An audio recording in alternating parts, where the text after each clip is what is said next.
नमस्कार दोस्तों, astro with Smith channel में आप सभी का स्वागत है। अगर आप चैनल पर नए हैं तो चैनल को लाइक और सब्सक्राइब कर दें, आप सभी से निवेदन है। आज हम जो देखेंगे, जो हमारा जो कुंडली है जिसके 12 भाव हैं, उन 12 भावों के बारे में हम थोड़ी सी जानकारी देखेंगे कि किस भाव से हम क्या क्या देखते हैं।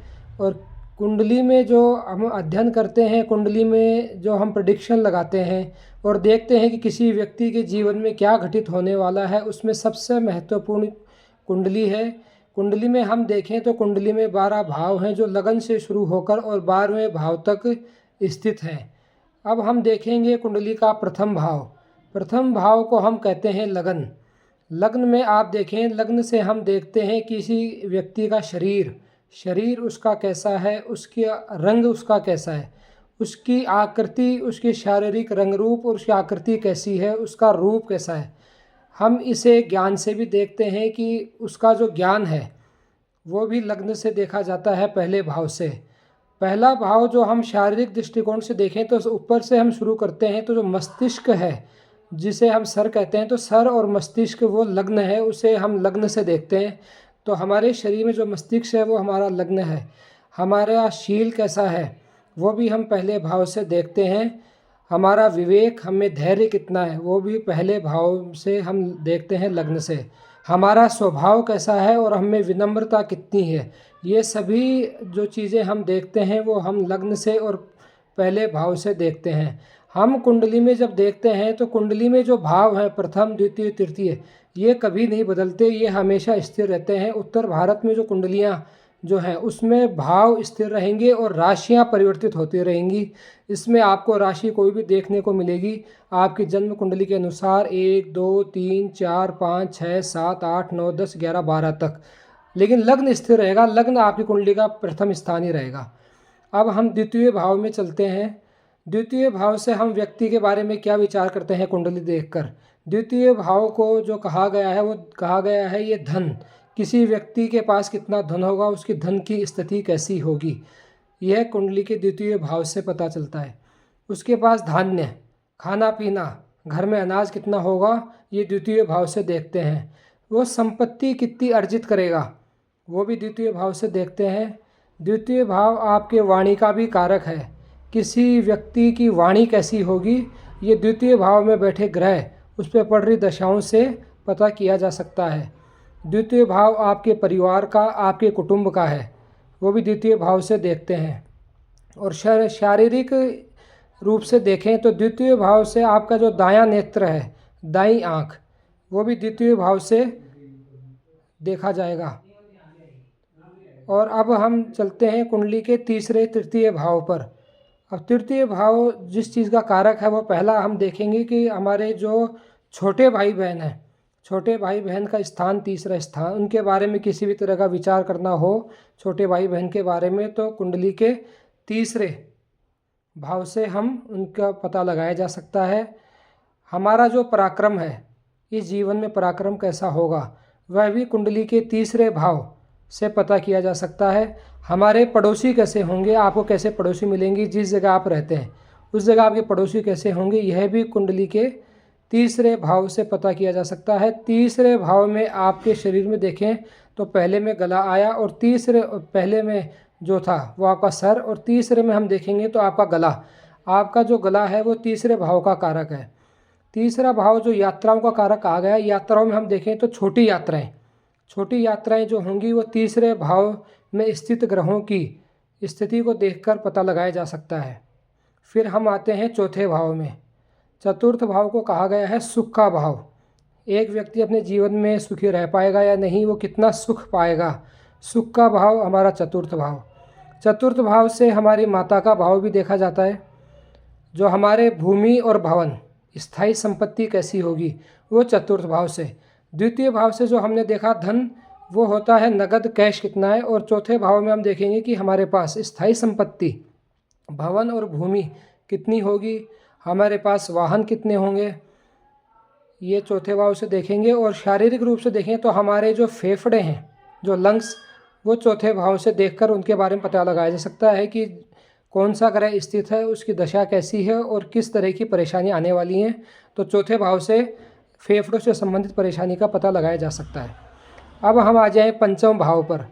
पंचम भाव जो है कुंडली में, उसे संतान के बारे में कहा गया है कि जो हमारी संतान है उसके बारे में कुछ भी देखना हो तो पंचम भाव से। पंचम भाव हमारी बुद्धि का भाव है।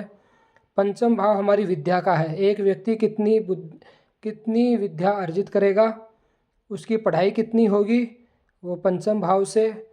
उसे यश कितना मिलेगा, यश भी आप पंचम भाव से देखते हैं। और पंचम भाव जो फिर आता है शारीरिक रूप से, वो हमारा देखें तो हमारा जो पेट है, पेट पंचम भाव से आएगा। और हमारा जो हृदय है, हृदय और पेट दोनों पंचम भाव से देखे जा सकते हैं। अब हम आते हैं छठे भाव पर।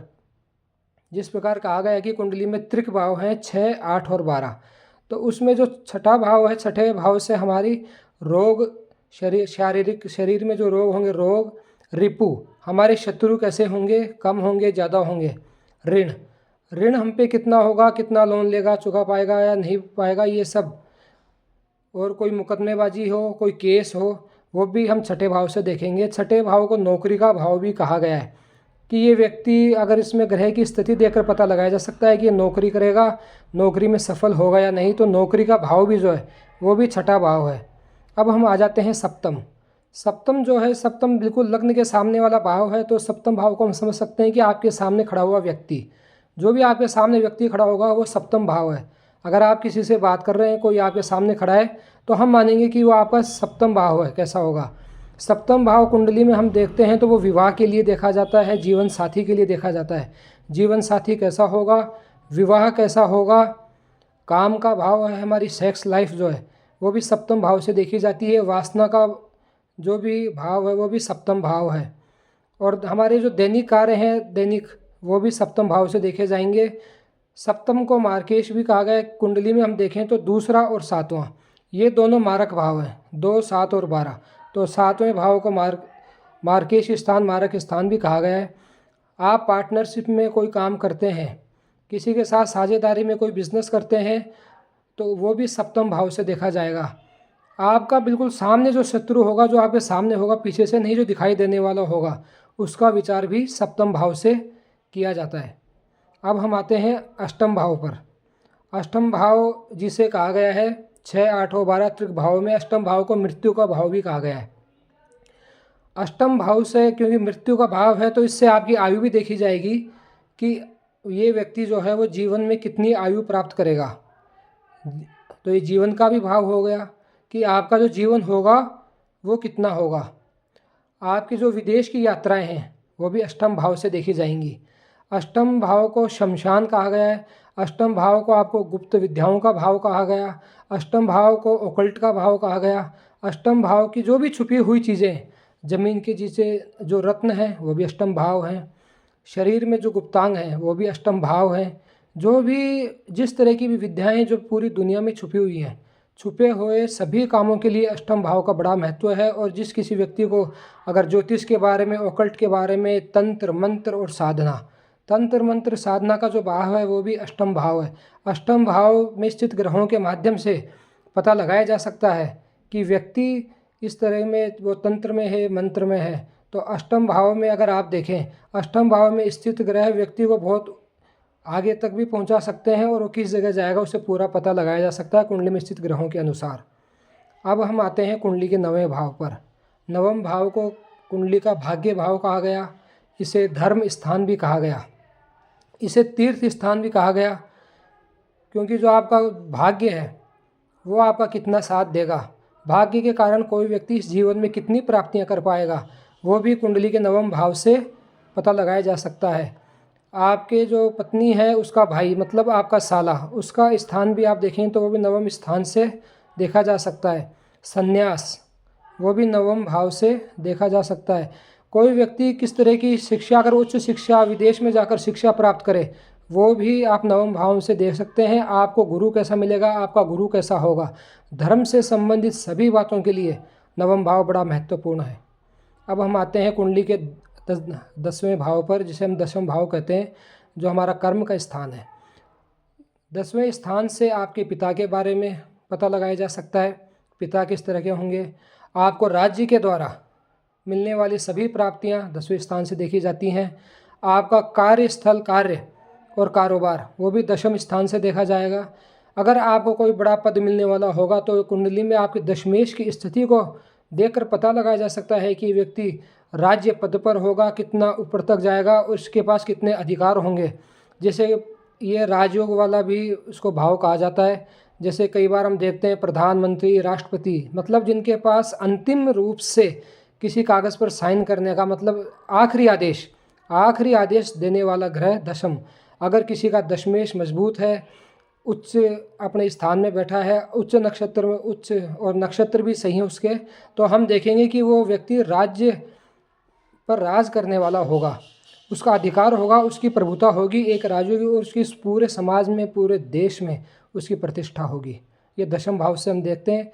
और दशम भाव और नवम भाव से हम देखते हैं कि कई राजयोग बनते हैं जो नवमेश और दशमेश अगर आपस में युति करें, एक दूसरे पे साथ हों, दृष्टि डालें, स्थान परिवर्तन करें, तो उसे भी एक राजयोग के रूप में देखा जा सकता है। जो राजयोग होते हैं वो नवमेश और दशमेश पर देखा जाता है। अब हम देखते हैं एकादश भाव। एकादश भाव को अगर कहा गया है तो वो कुंडली में कहते हैं कि व्यक्ति की इच्छा पूर्ति, उसकी इच्छाएं कितनी होंगी, इच्छाएं पूर्ति उसकी होगी या नहीं होगी। हम इसके लाभ का स्थान भी कहते हैं, आय का भाव भी कहते हैं। आपकी मतलब कितनी इनकम होगी और आपको कोई भी काम करेंगे उसमें आपको लाभ कितना होगा, तो लाभ का स्थान 11वां भाव। आपके कोई बड़े भाई हैं तो बड़े भाई भी जो देखे जाते हैं वो भी 11वें स्थान से देखे जाएंगे। और शारीरिक रूप देखें तो आपके जो कान हैं, वो भी उसमें भी एकादश भाव से संबंधित हैं। आपके मित्र किस प्रकार के होंगे, आपके दोस्त कैसे होंगे, कितना बड़ा आपका सर्किल होगा, कैसे लोगों में आप उठेंगे बैठेंगे, तो आपका जो फ्रेंड सर्किल है वो भी 11वें भाव के अंतर्गत आता है। और 11वें भाव को एक तरह से इसलिए महत्वपूर्ण है क्योंकि 3, 6, 10, 11 इनको कुंडली में उपचय भावों की संज्ञा दी गई है। उपचय मतलब वृद्धि कारक भाव, इनमें कोई भी ग्रह बैठेंगे तो इसमें किसी और वीडियो में हम चर्चा करेंगे कि जिस प्रकार से शुभ ग्रह इनमें इतना फल नहीं देते जितना इसमें हम देखते हैं कि जो क्रूर ग्रह हैं, क्रूर ग्रह का 11वें स्थान में बैठना बहुत ही शुभ माना जाता है, बहुत बढ़िया माना जाता है। ये व्यक्ति अपनी सभी इच्छाओं की पूर्ति करता है अपने जीवन में। अब हम आते हैं कुंडली के आखिरी और 12वें भाव में, जिसे हम व्यय का भाव कहते हैं, जिसे हम खर्च का भाव कहते हैं, इसे हम मोक्ष का भाव भी कहते हैं। रात को आने वाली नींद, हमारी नींद कैसी होगी, सैया सुख का भाव भी 12वां है।